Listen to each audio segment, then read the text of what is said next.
Welcome. This is Pasadi Vihara's Sunday Sila celebration. And today we canceled our in-person gathering. Suvijana is feeling fairly sick. We're sure, well, we're fairly sure it's a standard kind of thing that she'll recover from. I'm feeling a little bit impacted as well. Likewise, I think it'll be something to recover from. And just because we had some mess up with the dates, no one's joined on the Facebook. There may be people watching on YouTube, I don't know. So I'm planning to not lead the refuges and precepts this Sunday. And just give a little reflection. And the good news is that we're going to be teaching at Cloud Mountain in September. That the Sunday that what would have been a Sunday Sila program, but when we come back, I think it's the 14th of September. Our plan is to start having the Sunday Sila celebrations every Sunday. Occasionally, well, we'll cancel, but we'll give lots of heads up for that if we can. And the reason is that we do find that the programs are more well attended, and we integrate them better if we're doing it every week. We found that with our Thursday evening program and going from twice monthly to every week. So welcome to begin to join, and we hope we encourage more people to carpool and come to the Vihara for the Sunday programs, potluck here, and we delight that there are also those who are across the country or in other countries or on other continents who also join us. So definitely everyone still all welcome. So with that little kind of state of the bhikkhunis and state of the programs, we can just have a little reflection today. Namo tassa bhagavato arahato samma sambuddhassa. Namo tassa bhagavato arahato samma sambuddhassa. Namo tassa bhagavato arahato samma sambuddhassa. Bhutang Dhammang Sangham Namasami. Just noticing how even chanting the homage to the Buddha and that sense of reliance and refuge in the Buddha Dhamma Sangha, there's an uplift. I just feel that much more well just in that little few moments of chanting and that movement of the heart. And so what I thought I'd reflect on, I hadn't actually anticipated that, although I could, because it happens so frequently that when the Dhamma is present, the body feels a bit better, the mind feels a bit better. There's just this uplift. So really grateful that we have that for our practice, that we can turn to the Dhamma for our uplift, and we can care for each other as Sangha, and that we have this wonderful opportunity that the Buddha shared with us so many years ago, and that it's still alive today. So what I did think I would reflect on was the power of illness, both is the influence it has, and then also how we can meet it with the power of the Dhamma. I mean, what jumps to mind, of course, is the Bojjhangas, the awakening factors, and that several places in the suttas it talks about the recitation of those, the recollection of those, that sense, that embodiment of those, and how that actually does have an impact on our physical well-being as well as our hearts, our minds. So there are those cases, where an utterance of truth or a recitation of awakening factors, or the other 10 different ways of reflecting, the ways that they impact our body.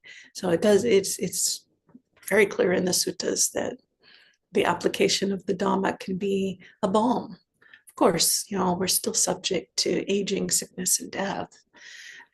We still are going to have the impacts of viruses and bacteria and the decay of the body. All of these things, they're part of the natural state of having a body, and that while we're in that process of being in a body, there can be an uplift due to the Dhamma. But what I was really kind of reflecting on just before coming onto the YouTube here is when we're sick, what is the impact on our practice, and what is the impact of practice on being sick? I think that for me, sickness makes it a little bit harder. It's there's a leaning toward being cranky. There's a leaning toward being a little more short with other people and with myself. Maybe a sadness, or just a kind of lethargy that I put the second arrow on, noticing, oh, well, my body is down, and the mind goes down too. So that impact of sickness, and that there's kind of a little warning there of like, oh, be a little more careful now with how you speak to the people around you. Be a little more careful about writing that email. Be a little more careful in the movements that, walking, washing dishes, doing whatever it is, sweeping.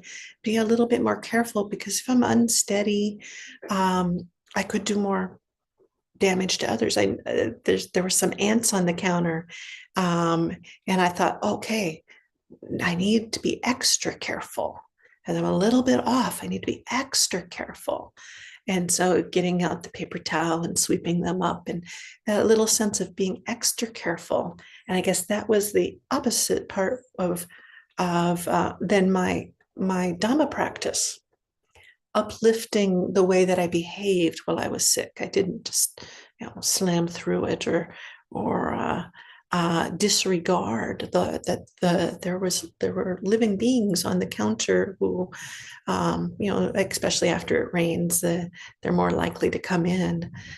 Piece of fruit on the counter, they're more likely to stick around. And so make sure that they're not on the fruit. Put the fruit into the refrigerator, dust off the counter, take the ants out. And even if we're feeling a little down, can we really make sure that the beings around us are still being cared for with the resources that we've got? And then that celebration, the Sila celebration part of like noticing, oh, my habit of good Sila is strong enough to weather this.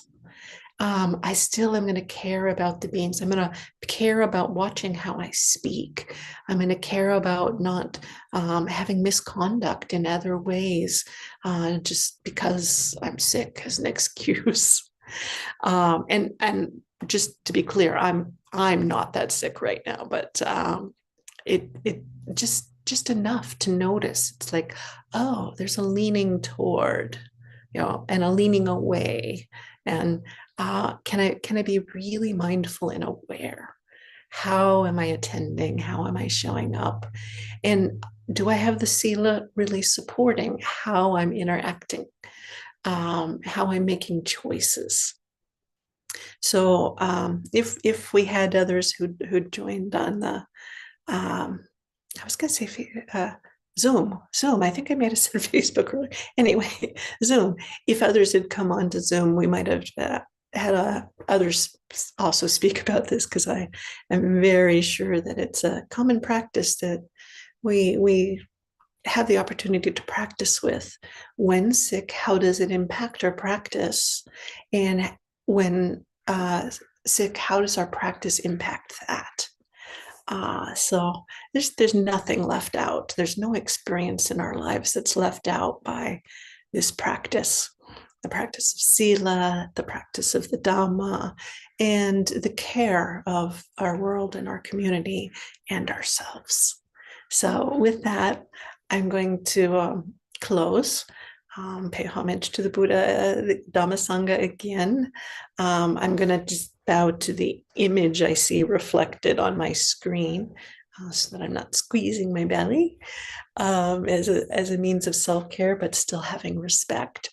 And if you're watching this video later, you can also hold that homage to the Buddha Dhamma Sangha in your heart and feel if there's an uplift there. So. Arahang Sama Sambuddho Bhagava Buddhang Bhagavantang Abhivademi Swakato Bhagavata Tammo Dhammam Namasami Supatipanno Bhagavato Savaka Sangho Sanghang Namami. May you be healthy, may you be happy, and may you be whole. May the Dhamma support you.